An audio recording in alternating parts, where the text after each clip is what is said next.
ನಮಸ್ಕಾರ ಸ್ನೇಹಿತರೆ.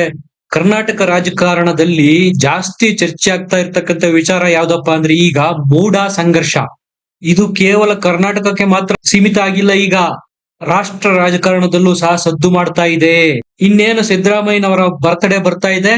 ಆ ದಿನನೇ ಬಿಜೆಪಿ ಸಿದ್ದುಗೆ ದೊಡ್ಡ ಶಾಕ್ ಕೊಡೋದಕ್ಕೆ ರೆಡಿ ಮಾಡಿದೆ. ಸಿದ್ದು ಆದಿ ಮುಂದೆ ಬಹಳಷ್ಟು ಕಠಿಣ ಆಗಿರ್ಲಿಕ್ಕಿದೆ.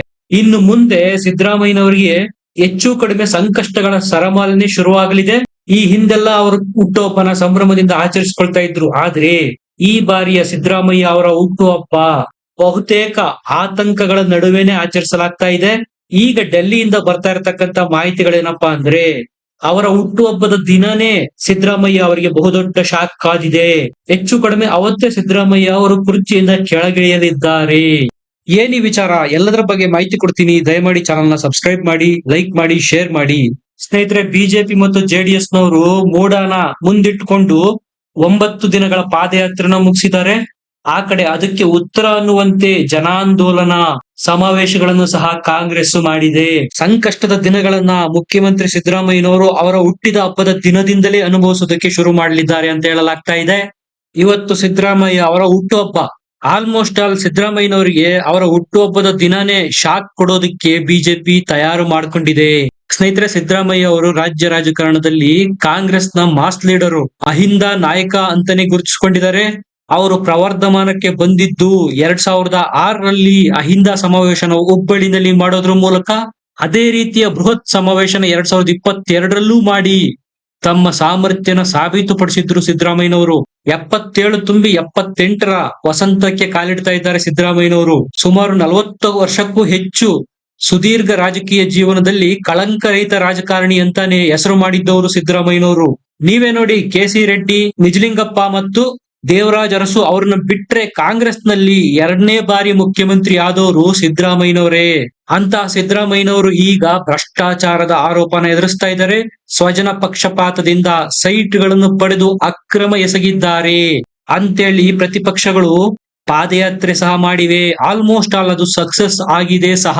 ಮೊದಲನೇ ದೂರನ್ನು ಸಿದ್ದರಾಮಯ್ಯ ಅವರ ವಿರುದ್ಧ ಟಿ.ಜೆ. ಅಬ್ರಾಮ್ ಅವರು ರಾಜ್ಯಪಾಲರಿಗೆ ಕೊಟ್ಟಿದ್ರು. ಅದಾದ ನಂತರ ಮತ್ತೆ 2ನೇ ದೂರು ಸ್ನೇಹಮಯಿ ಕೃಷ್ಣರವರಿಂದ ಜನಪ್ರತಿನಿಧಿಗಳ ವಿಶೇಷ ನ್ಯಾಯಾಲಯದಲ್ಲಿ ದಾಖಲಾಗಿದೆ. ಅಷ್ಟೇ ಅಲ್ಲದೆ ಅವರು ದೂರನ್ನು ರಾಜ್ಯಪಾಲರಿಗೂ ಸಹ ರಿಜಿಸ್ಟರ್ ಮಾಡಿದ್ದಾರೆ.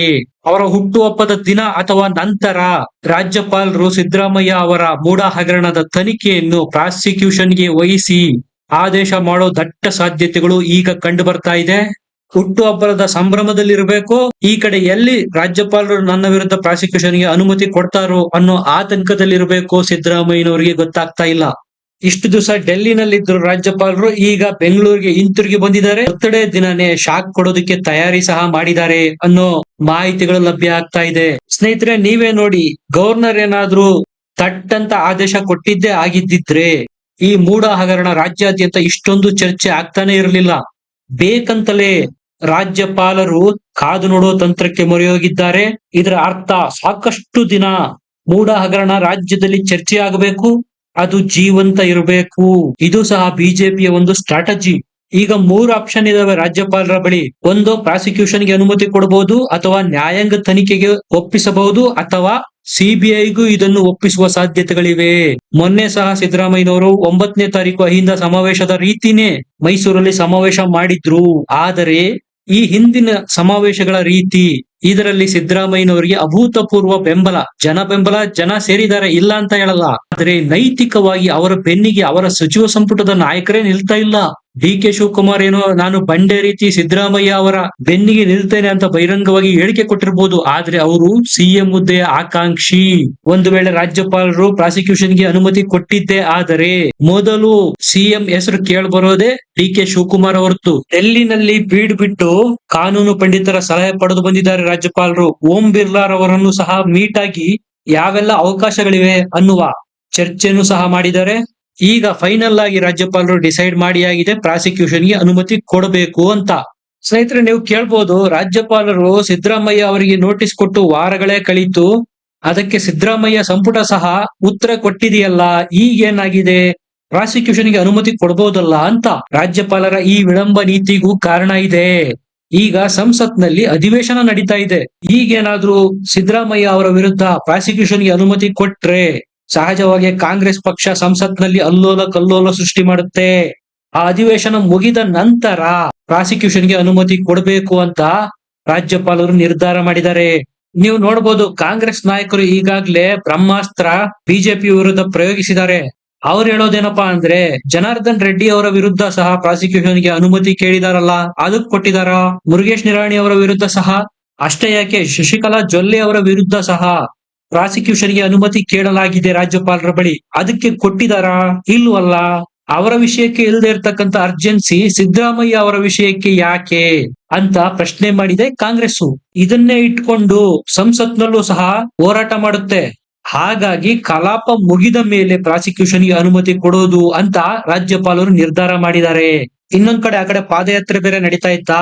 ಪಾದಯಾತ್ರೆ ನಡುವೆ ಏನಾದ್ರೂ ರಾಜ್ಯಪಾಲರು ಪ್ರಾಸಿಕ್ಯೂಷನ್ಗೆ ಅನುಮತಿ ಕೊಟ್ರೆ ಆಗ ಸಹಜವಾಗಿ ಕಾಂಗ್ರೆಸ್ನವ್ರು ಕೇಳ್ತಾರೆ, ಹೆಂಗಿದ್ರು ರಾಜ್ಯಪಾಲರು ಪ್ರಾಸಿಕ್ಯೂಷನ್ಗೆ ಅನುಮತಿ ಕೊಟ್ಟಿದಾರಲ್ಲ, ಪಾದಯಾತ್ರೆ ಯಾಕೆ ಮಾಡ್ತೀರಾ ಅಂತ ಅದನ್ನ ತಡೆಯುವ ಸಂಭವನೀಯತೆಗಳೇ ಜಾಸ್ತಿ ಇರ್ತಾ ಇತ್ತು.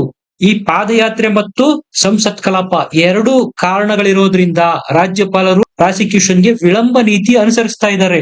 ನೀವು ಕೇಳ್ಬೋದು, ಮುಖ್ಯಮಂತ್ರಿಗಳ ವಿರುದ್ಧ ಈಗ ಪ್ರಾಸಿಕ್ಯೂಷನ್ಗೆ ಅನುಮತಿ ಕೊಟ್ರೆ, ತನಿಖೆ ಮಾಡಿದ್ರೆ ಕಾಂಗ್ರೆಸ್ನವರು ಸುಮ್ನೆ ಕೂರ್ತಾರಾ? ಖಂಡಿತ ಸಾಧ್ಯ ಇಲ್ಲ. ಈಗಾಗ್ಲೇ ಬಿಜೆಪಿ ಮತ್ತು ಜೆಡಿಎಸ್ ನವರ ಹಗರಣಗಳ ಪಟ್ಟಿಯನ್ನು ಕಾಂಗ್ರೆಸ್ನವರು ಮಾಡಿದ್ದಾರೆ.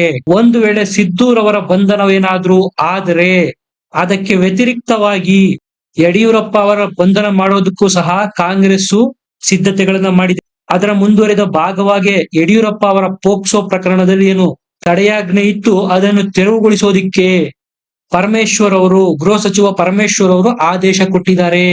ಇದರ ಅರ್ಥ, ನೀವೇನಾದ್ರೂ ಸಿದ್ದರಾಮಯ್ಯ ಅವರ ವಿರುದ್ಧ ತನಿಖೆ ನಡೆಸೋದಕ್ಕೆ ಮುಂದಾದ್ರೆ ನಾವು ಯಡಿಯೂರಪ್ಪ ಅವರ ಪೋಕ್ಸೋ ಪ್ರಕರಣನ ಮುಂದಿಟ್ಟುಕೊಂಡು ಅವರನ್ನ ಬಂಧಿಸೋದಿಕ್ಕೂ ಇಂದು ಮುಂದೆ ನೋಡೋದಿಲ್ಲ ಅನ್ನೋ ಸ್ಪಷ್ಟ ಸಂದೇಶನ ಕಾಂಗ್ರೆಸ್ ಈಗಾಗಲೇ ಕೊಟ್ಟಿದೆ.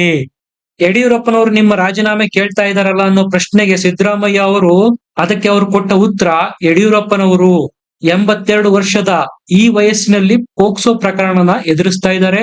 ಹಾಗಾದ್ರೆ ಅವರು ರಾಜೀನಾಮೆ ಕೊಡ್ಲಿ, ಆಮೇಲೆ ನನ್ನ ವಿಚಾರಕ್ಕೆ ಬರ್ಲಿ ಅನ್ನೋ ಪ್ರತ್ಯುತ್ತರನು ಸಹ ಕೊಟ್ಟಿದ್ರು. ಇದರ ಅರ್ಥ ಸ್ಪಷ್ಟ, ನೀವೇನಾದ್ರೂ ನಮ್ಮ ಹಗರಣಗಳನ್ನು ಹೊರ ತೆಗಿತೀವಿ ಅಂತ ಬಂದ್ರೆ ನಾವು ನಿಮ್ಮದನ್ನ ಬಿಚ್ಚಿಡುತ್ತೇವೆ ಅಂತ ಕಾಂಗ್ರೆಸ್ ನಾಯಕರು ಮತ್ತು ಬಿಜೆಪಿ ನಾಯಕರು ಒಬ್ಬರಿಗೊಬ್ರು ಆರೋಪ ಪ್ರತ್ಯಾರೋಪಗಳಲ್ಲಿ ತೊಡಗಿರುವುದು ಇದರಿಂದ ಸ್ಪಷ್ಟ ಆಗುತ್ತೆ.